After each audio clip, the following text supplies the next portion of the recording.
Hey guys, good morning, baby. Saturday morning. It's the weekend. You gotta stay on that grind, baby. No quitting, no stopping. Always gotta be training. Fight or die, baby.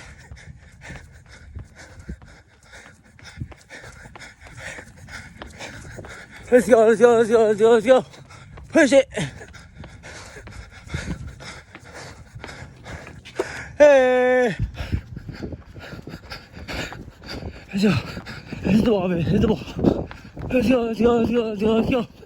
Hit the ball.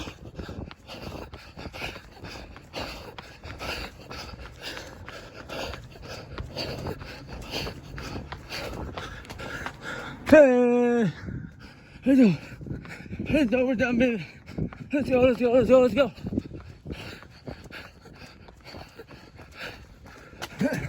Hey.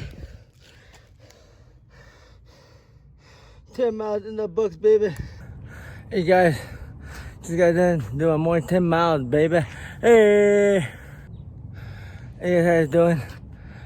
So in the comments, asked me to give my opinion on, I think, Vaudao, martial arts, or my experience with it. I mean, I don't know much about it. I mean, I guess this is what he was saying. It was like, back in Vietnam, there's a martial art called Vaudao Vietnam martial arts. It's really big over there. I don't know much about that, but I'm gonna take my experience with my grandmaster, who taught like a martial art similar to that. Okay, I'm gonna start from the beginning. You know, I think it's in the 80s. I was like 5 years old. I started doing martial arts, Taekwondo, in Westminster, California, with I think Master, I think Dang Huy Duc, I think that's his name. If any of you guys know, I'm from Westminster, his school was the corner of Bolsa and Ward. It was behind the dim sum restaurant. Back in the day, it was a beautiful school. It was enormous. He had a giant koi pond. There's a bridge going over it. Yeah, and then like his school, it was enormous. It was big. It was two garage doors with boxing bags hanging down from the ceiling. It was lovely. You know, as a kid, I did it because my brothers did it. You know, Tom and Con. I think they both got their black belts. I think for me, I only stayed for like a few weeks. Or maybe a few days, or even. I think I was too young at the time to appreciate what I was getting myself into.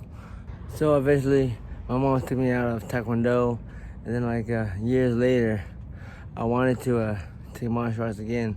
So in 1992, I think I was like 8 years old. I started taking martial arts with Grandmaster Ha Quoc Huy.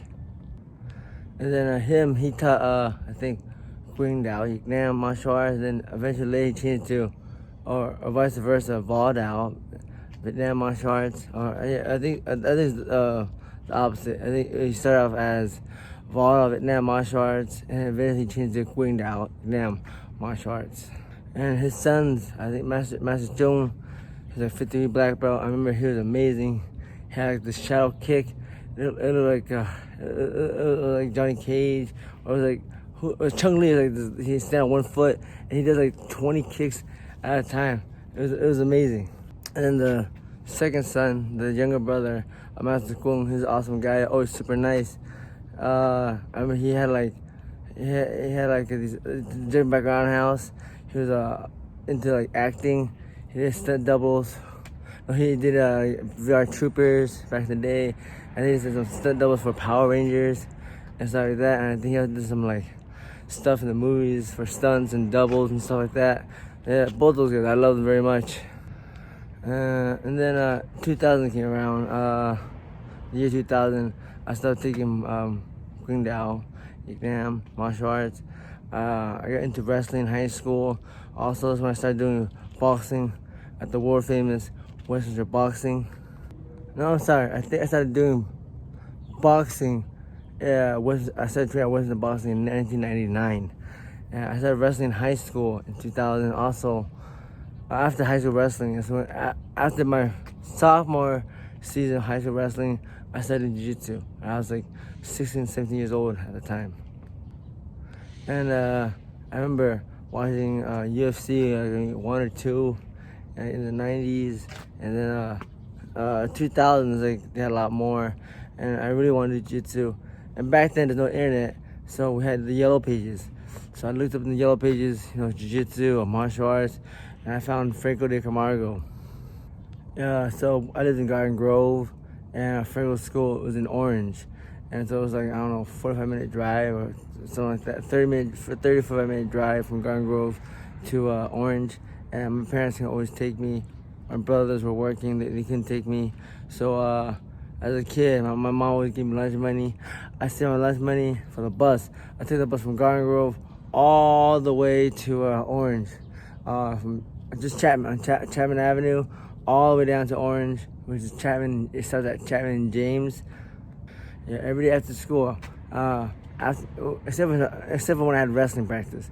If it was wrestling season, I wouldn't go, but sometimes I still would go too. But sometimes after wrestling, probably be too late. So usually every day after school, I do my homework. We had class at 6, so I take the bus from Garden Grove all the way down to Chapman to State of Orange. It was an hour bus ride every day, 2 hours there and back. And I stayed with Frank for 5 years. Had a bit of falling out, and I went to the original Gracie Ball Hall in Irvine. I think it's in Irvine. So I went there for a little bit. I think for about a year or something like that. I'm not exactly sure for how long.